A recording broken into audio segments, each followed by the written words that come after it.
I know, how important the area is in terms of the development of the nation. It has an underappreciated or little-known history that is unique, and through the Marine Sanctuary Program, it's one of the ways we can begin to bring that out to the world. The proposed National Marine Sanctuary for Lake Ontario is incredibly exciting.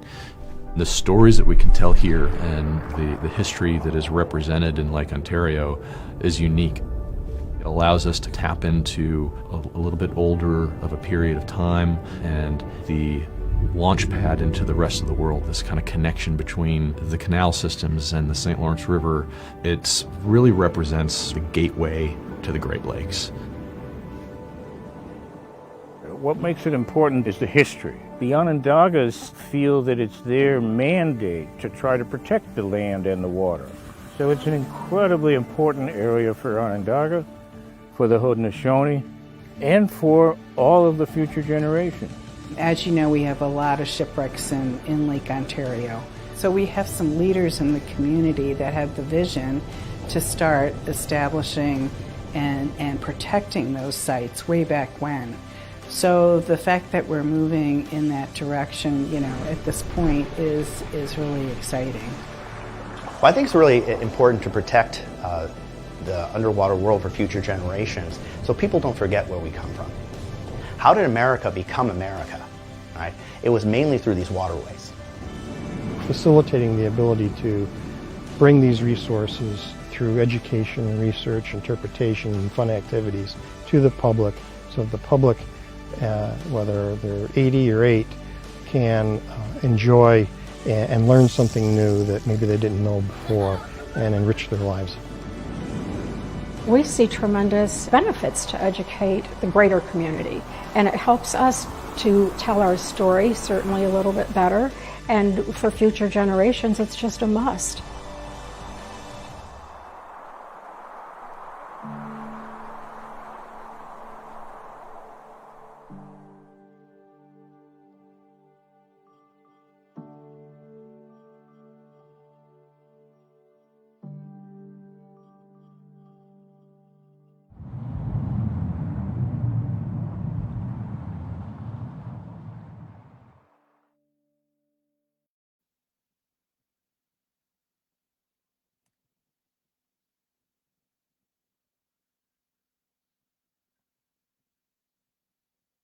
That glimpse into history on Lake Ontario is brought to us by NOAA, the National Oceanic and Atmospheric Administration. Thanks for joining us this Great Lakes Now watch party. I'm your host, Nick Austin, leading a conversation with you today that will hopefully inspire you to get out there, as we like to say, and enjoy the Great Lakes. And to learn a little bit along the way, we're going to be joined by wonderful guests. But before I get into those guests, I want to let you know that that's what these First Friday watch parties are all for. So right now, let's get started. Today, we're visiting the marine sanctuaries virtually, the 2 that are already in the Great Lakes, and we'll learn more about proposed sanctuary in Lake Ontario. That's what you just saw in that introductory video, shared with us by NOAA, and you're going to learn more about it in another video from one of our Great Lakes Now partner stations. We have 3 guests today from around the Great Lakes. And remember, you also can ask questions on the chat on the Facebook page or on the YouTube channel where you're watching right now. Speaking of people who are watching right now, we already have folks joining us, and I want to make sure to thank John in Philadelphia, Carl in Westphalia, and Nancy in Saginaw.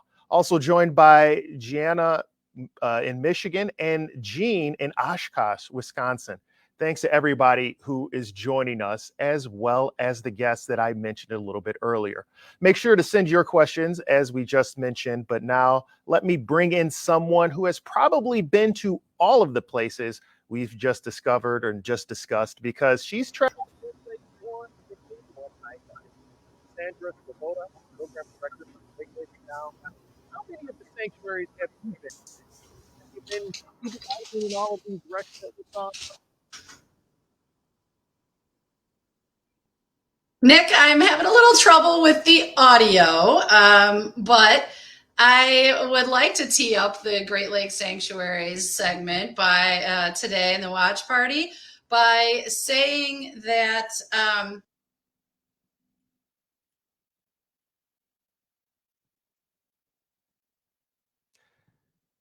it looks like we're going to get Sandy back in here when we get a moment to discuss what's happening with the marine sanctuaries. But as I mentioned, we also have some wonderful guests who are here with us right now that are going to be able to tell us a little bit more about what's going on as we work to get that in. First, I'd like to introduce Stephanie Gandula. She is the Resource Protection Coordinator at the Thunder Bay National Marine Sanctuary in Alpena, Michigan. Stephanie, welcome back to Great Lakes Now. Hello, Nick. Thank you so much for having me back again. It's always a pleasure. It's always a pleasure to have you here. I mean, I was more interested in talking to you than to Sandra anyway. Don't tell anybody. But since you're here with me right now, for anyone watching who might not be as familiar as you are, let's start with just the basics. What's a marine sanctuary? Well, the marine sanctuary system is across the United States, which is really pretty exciting. It's a program that encompasses more than 620,000 square miles of Great Lakes and ocean in Thunder Bay. So we have super deep shipwrecks that are very intact with their masts standing upright 90 feet in the water column. And then we have underwater treasures, whether they're natural treasures like deep sea canyons or whale migration routes or coral reefs, or cultural treasures like the shipwrecks that the Great Lakes sanctuaries are charged with protecting. And so there's 15 national marine sanctuary sites across the U.S. They range from Washington State to American Samoa, Stellwagen Bank in the Northeast. And the very first national marine sanctuary was Monitor off the shores of North Carolina. And then the ones we've discussed in the Great Lakes. That's awesome. And as we just teased a little bit there, we have a video of a sanctuary, which we'll bring back on right now. But Thunder Bay. So we have super deep shipwrecks that are very intact with their masts standing upright 90 feet in the water column. And then we have the very shallow shipwrecks that are accessible to not just scuba divers, paddlers, kayakers, fishermen, snorkelers, sailors can go out and access these shipwrecks and visit these sites, even glass-bottom boat viewers. The cold, fresh water of Lake Huron preserves almost 100 identified shipwrecks within the sanctuary's 4,300 square miles. Stephanie, is there anything more you can tell us about the marine sanctuaries that we just got a chance to take a glimpse at? Well, you guys told me at the beginning that I wasn't supposed to have long answers because I could go on and on and on about our follows instructions well. I love it. But go on. We'll give you a little rope this time. Well, I guess what I'll say about the National Marine Sanctuary System is the explanation a little bit of the word sanctuary. So at first you might think that means they're shut off from access. But they are not, in fact. These sanctuaries are indeed very special places, but our philosophy in protecting these special places is to encourage access. So we really want people to get out and experience their sanctuary, whether it's going on a whale watching tour in the North Atlantic or going on a glass bottom boat tour to see the shipwrecks of Thunder Bay. Very good. Very good. Well, I appreciate that information, and actually you kept it fairly succinct, so good job there also. But while we know that you were the first marine sanctuary on the Great Lakes, we are fortunate enough to have with us someone who can tell us about the second marine sanctuary in those waters. But before I bring her on, as mentioned, for all of you with us watching, we want to hear from you as well. What questions do you have about these sites? Drop your questions in the chat so that we can get those answered. But as I mentioned, we have another guest to discuss the second sanctuary. Let's welcome Ellen Brody, the Great Lakes Regional Coordinator for NOAA's Office of the National Marine Sanctuaries. Ellen, thanks for joining us and welcome back to Great Lakes Now. It's great to be here, Nick. Thanks for having me. Okay, Ellen, I looked at a map of all of the marine sanctuaries that NOAA has, and I saw a lot in the oceans. What is special about sanctuaries in the Great Lakes? Well, if you could indulge me for just a minute to reflect on my 35 years working for NOAA, and much of it in the agencies was my frustration that the agency was focused on oceans. And I've always been working in the Great Lakes. And I'm just really gratified that in the last 10 or 15 years, there's a greater recognition of the value of the Great Lakes. So we're very excited to have a second Great Lakes sanctuary. We're celebrating our first anniversary of the Wisconsin Shipwreck Coast National Marine Sanctuary that encompasses 4 communities on the eastern shore of Wisconsin on Lake Michigan. And like Thunder Bay, we interpret, manage, protect cultural resources such as shipwrecks. That's very good. And a few minutes ago, Stephanie told us about the Thunder Bay National Marine Sanctuary on Lake Huron, the first sanctuary in the Great Lakes. Ellen, now that we have you on, can you tell us about the second sanctuary on the Great Lakes, specifically the Wisconsin Shipwreck Coast National Marine Sanctuary? Yeah, well, as I mentioned, it was designated a year ago. We've had an amazing first year that's included activities such as mapping most of the sanctuary, putting in smart buoys that make it easier for users of the lake, documenting the shipwrecks, doing video documentation, creating videos, and really making people aware of this special place in Wisconsin, Lake Michigan waters. Yeah, we want to make people aware of that because that's such a great story. I believe we have a clip of the Sweetwater, Wisconsin National Marine Sanctuary that I'd like to play right now if we have an opportunity to get that loaded up. And while we do that, I want to On June 22nd, 2021, there was big news for Lake Michigan. The National Oceanic and Atmospheric Administration, or NOAA, designated the Wisconsin Shipwreck Coast. It's only the second national marine sanctuary in all of the Great Lakes, covering 962 square miles and including 36 nationally significant historical shipwrecks. So this sanctuary protects cultural resources, primarily shipwrecks. And that's a little bit more about that sanctuary as well as we continue our discussions here, speaking now with Ellen Brody. And we also want to speak with you. What questions do you have about marine sanctuaries? Make sure to type those in the chat and we will loop you into the conversation. We'll bring you back, Ellen, in a moment. But now I'd like to show a video from our partner station, WPBS, located in Watertown, New York. The far eastern corner, really, of the Great Lakes. Got a map of Watertown to bring your way as we let you know our friends there produced this video about the community's lobbying effort and possibility of getting a third Great Lakes sanctuary, this time in Lake Ontario. Let's take a look at the video before returning with our guest and continuing with questions. Right now, we have that WPBS video for you to view regarding their attempts and efforts to get a marine sanctuary. Below the surface is a world that is mystifying. Sunken ships, even aircraft in some regions, share some of the most intriguing pieces of visual history in the world. Each shipwreck has a story, and thanks to a proposal being considered by the National Oceanic and Atmospheric Administration, or NOAA for short, the sunken treasures below the waters of Lake Ontario may soon be recognized as part of a new national marine sanctuary.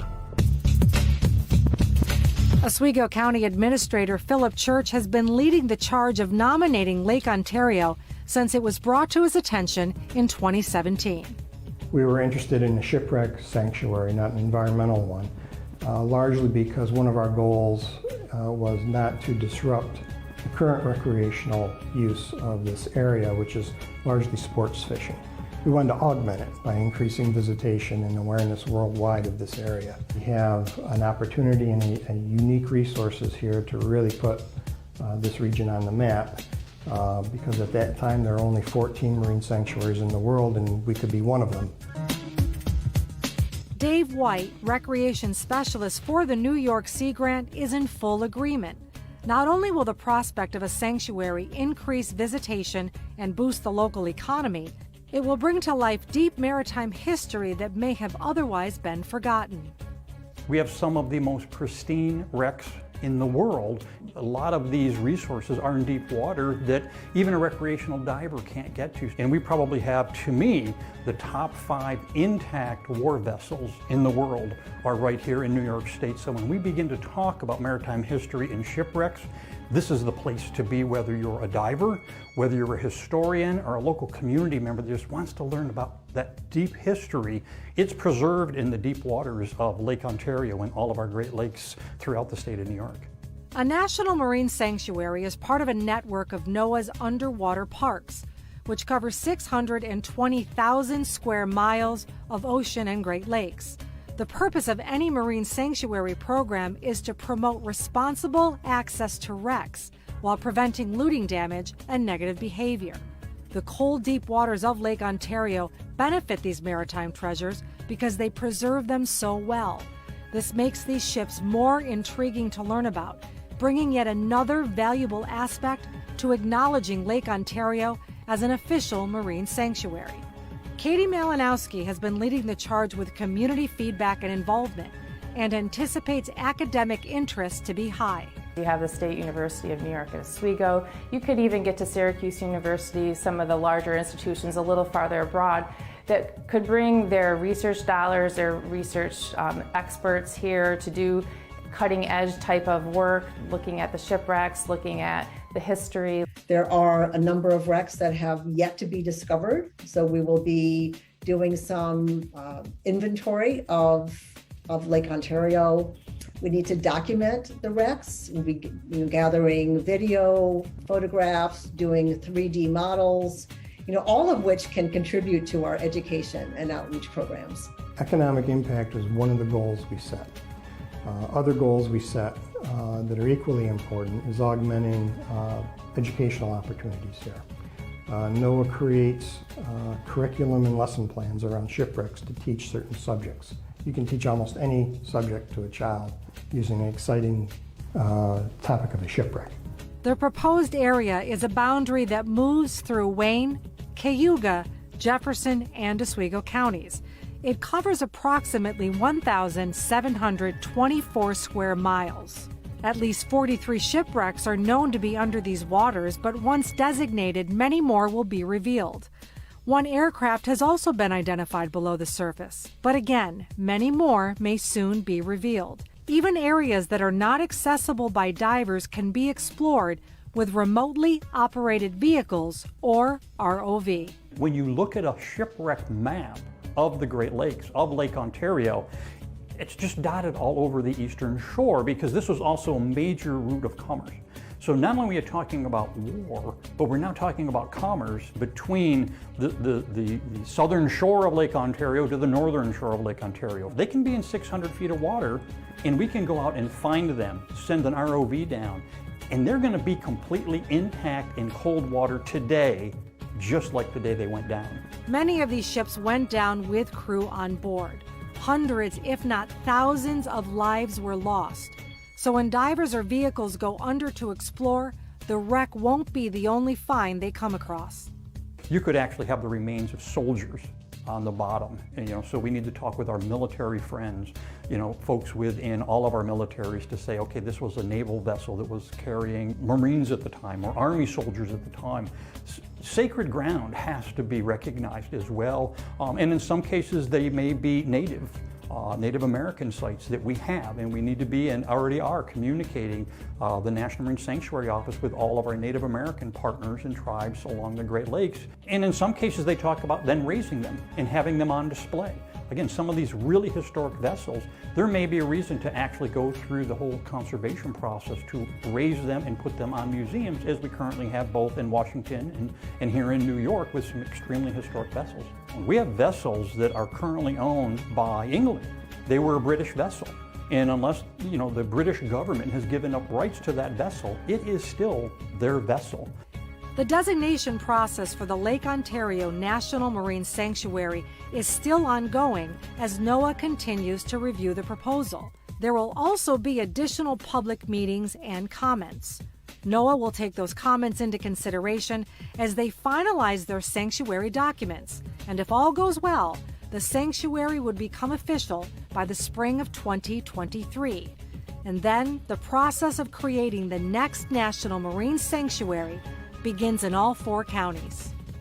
Although there's a marine sanctuary in Thunder Bay out in Michigan, our wrecks are older, and many are very intact because of their depth, so they're historic. And that is something that would make us different from Thunder Bay, but similar at the same time, so we fit into the criteria that NOAA was looking for in a marine sanctuary nomination. It's very important that we have some early accomplishments and tangible projects to show what it means to be a sanctuary. That said, it does take time for us to to hire staff, to develop programs. I know one thing that people are very interested in is a visitor center. And it's very important to us that we do have a place for people to visit, to have an experience with the sanctuary without necessarily having to be there. For more information on the proposed Lake Ontario National Marine Sanctuary, visit sanctuaries.noaa.gov/Lake Ontario. In Oswego County for WPBS Weekly, I'm Jolene DeRosier.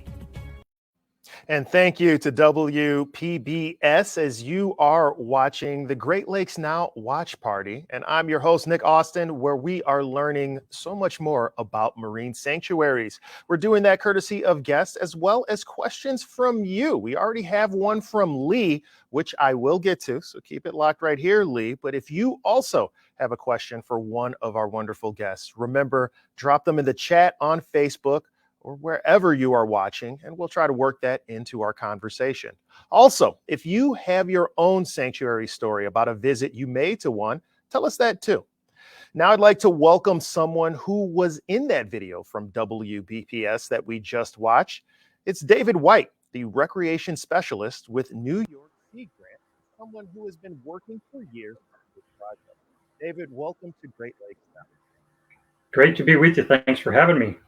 Absolutely. So in the video, David, you mentioned that there are historic items in wrecks found in the seas and possibly even more that we're not aware of.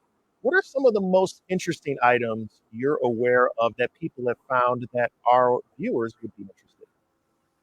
As we think about Lake Ontario and the opportunity for sanctuary, we've been working on this concept now with NOAA and others for up to 30 years.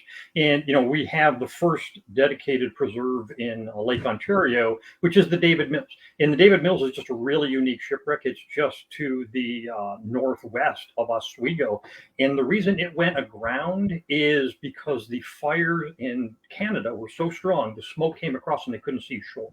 And the reason I raised that one is because that's accessible to anybody. You can actually go over the top of it in a kayak and see parts of it because it's in 15 feet and deeper water.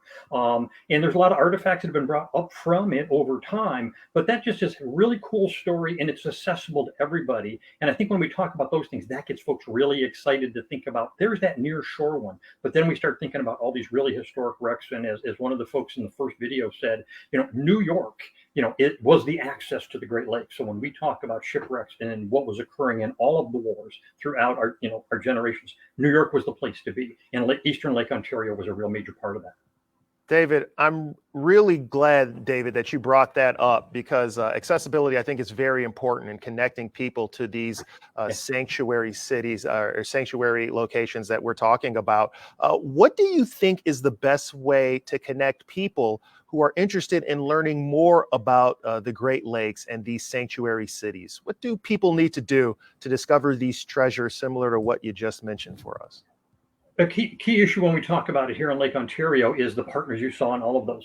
The museums, the lighthouses, and the folks that are right there along the shore that are going to provide that locale, if you will, to get that video and the information that Ellen talked about. And that's what we're really after. I always remember Rosemary Nesbitt, who founded the H. the White Maritime Museum. Rosemary hated to get her hair wet in the shower, and she just loved this concept that we brought to her 30 years ago because she wanted to learn all about these. So to see video of them, or in some cases, places have live cameras on the bottom that you can actually navigate from shore, or or, if there are artifacts or the stories and, the written stories from, newspapers in the 1800s that people can see in these onshore facilities, less than 10% of the population will ever dive on some of these, but 100% of the population can learn about them. And each one provides a unique story. It's a part of our history. It's a part of the history of New York.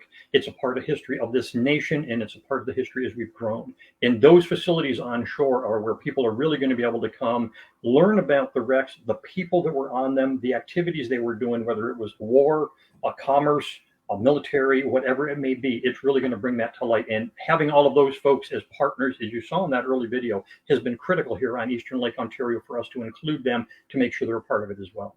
Yeah, what I'm learning today is definitely there's so much history out there in these lakes and so many ways for people to get involved with it.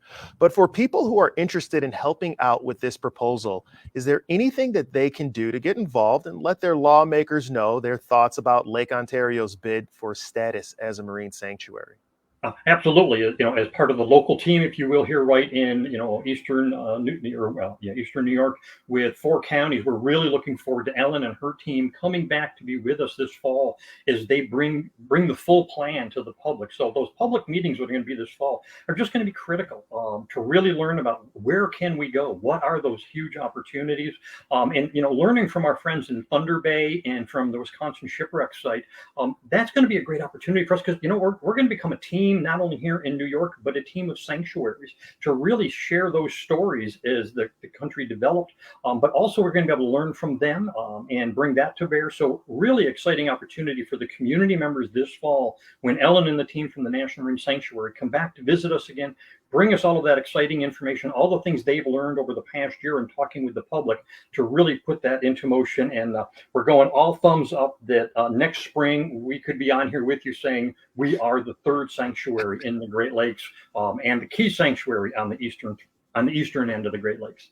All right, very cool, David. And you did bring up Ellen, who I'm sure has a perspective based on her experience with NOAA. Ellen, is there anything that you would like to add to what David just mentioned on how people can get involved? No, I think he captured it. Our next step is to publish a proposed rule for the sanctuary. We're expecting to do that this fall.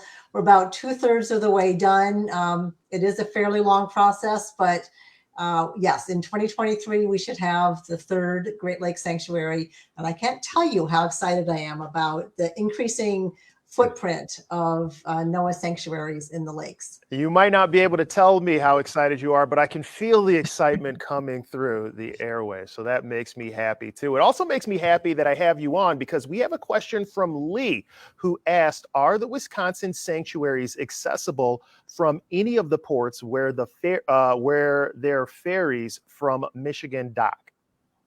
Yeah, well, Manitowoc, Wisconsin, yes, where the Badger comes in. And that is a really key community for us for the Wisconsin Shipwreck Coast Sanctuary because the Wisconsin Maritime Museum is in Manitowoc. So we have a great partnership with the Maritime Museum. We are embarking on a partnership with the Badger car ferry, so people can learn about the sanctuary. But in general, access is one of our values, one of our priorities, that we do want to make sanctuary waters accessible to everyone. Yeah, it's so great to hear about this. And I know people out there are also loving hearing about it because we have Roger on the Great Lakes Now Facebook page. He just says, very cool. Very cool of you, Roger, to jump in. We also have Karen who says, love the amazing shipwrecks in the Great Lakes. So many amazing stories and wrecks. Is there any chance that the scan data from NOAA will be available to the public? I'm trying to find a lost Navy harpoon bomber that's somewhere offshore from St. Joseph, Michigan. Always remember to take only pictures of the wrecks and she says that people who scavenge from those sites break her heart. But do you have a question or do you have an answer for her, Ellen, or any of our panelists as to her question about scan data from NOAA?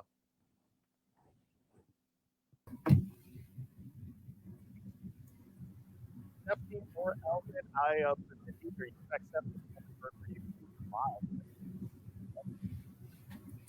I think we're still talking, I couldn't quite hear you, Nick, but I think we're still talking about Karen's question about the mapping data. Right. Excellent, excellent. And I even wore my mapping shirt today. If you can't see it, this is a map shirt because we are very excited across the sanctuaries in the Great Lakes to work with Great Lakes partners, other science partners, other institutions, other agencies to get a better understanding in high resolution what the lake bottom looks like. And of course, one of the main reasons we want to do that is look for shipwrecks, but that mapping data is useful for so many other reasons as well, for managing our Great Lakes, for understanding benthic habitats, so many more things. So yes, indeed, part of the process of this mapping is to make it accessible and to the public and to the people. There's the National Center for Environmental Information, which is where a NOAA data portal where all of this data will eventually get to. There's a lot of processing to be done, of course, but eventually it will be available. All right, that's very cool. And speaking of that shirt, I do have to note that Karen loves the shirt. She commented that she loves the shirt. So you just won a fan. All right. Well, thank you so much for the questions that we've been receiving. Karen also mentioned that she spent a week diving up in the Straits. So happy that you're getting out there and enjoying the lakes for everybody. I want to, if possible, do we have Sandra back? Can we bring Sandra, our Great Lakes Now program director, back on? She's not available. That's all right. You know, she's one of the, again, she always is a wealth of knowledge. I know she's sad she can't be part of this conversation, but that's okay. We will persevere. David, what will happen? Will you have a big party or some sort of event where visitors can come in droves if and when you get that designation as the third sanctuary city? You know, I'm laughing because the Sanctuary Advisory Committee, or the Post-Sanctuary Advisory Committee just met, and Phil Church, my good friend and partner that you saw in the videos, as well as the other county administrators, had mentioned to Ellen that, you know, they're talking about making sure we have money in the budget, and we're well ahead of it because this will be a community-wide, system-wide celebration in New York. Obviously, it's the first sanctuary we'll have in New York, but it's also 4 counties, and that makes, I think, it very unique. Right from the beginning, these 4 counties came together to really put in the nomination and have stayed right at the table from day one all the way through. So, yeah, there's already a celebration being talked about, and you know, as I said, you know, we've been working on this for 30 years, and my partner in crime has been Dale Currier and Phil Church, who you saw. So to see Phil at the level he's at now and be able to lead us, it's going to be a huge party. And Nick, we want to invite you to come on down, join us, broadcast live right from the party. Ellen and I will be there, so you know, come on down, Stephanie. We'll have a good old time. So we're looking forward to it. Spring 2023, the designation. Any excuse to get out on the Great Lakes, I got to take it, right? Well, I would take all of your time for the rest of the day. Of course, I can't do that. I have to be responsible. So I do want to thank all of you, which I will do in a moment. But before we do that, I have to thank all of our co-hosts for this watch party. They're the people that make it happen. We'll try to bring up a map for you of the co-hosts that we have here, but I'll list them off as, again, we can't do these without our wonderful co-hosts. We have Circle of Blue, our partner publication in the Great Lakes News Collaborative, Milwaukee, PBS. We have WDET, Detroit's NPR station. We have the New York Sea Grant in Stony Brook, New York. New York Sea Grant Great Lakes. The Michigan Learning Channel. WNMU TV in Marquette, Michigan. Thunder Bay National Marine Sanctuary, Friends of Thunder Bay National Marine Sanctuary, PBS Western Reserve in Youngstown, Ohio, Planet Detroit, and Detroit Public Television. I also want to thank, as I mentioned, our guests, Stephanie Gandula at the Thunder Bay National Marine Sanctuary in Alpena, Michigan, Ellen Brody, the Great Lakes Regional Coordinator of NOAA's Office of the National Marine Sanctuaries, and David White with New York Sea Grant. Thanks to all of you for joining us today. Thank you. Thank you, Nick. And thanks to the team here at Great Lakes Now that makes this all possible. Colleen O'Donnell is acting as our technical producer today. Mila Murray is the Great Lakes Now digital content coordinator. and the folks at WPBS in Watertown, New York for sharing that video with us. Also want to thank Sandra Svoboda for helping us out in the background and making sure all of this is possible. We'll be back the first Friday in October with a show about freighter watching, where to see them, how to follow them, and what they're doing. We'll see you then, and until that time, get out and enjoy the lakes.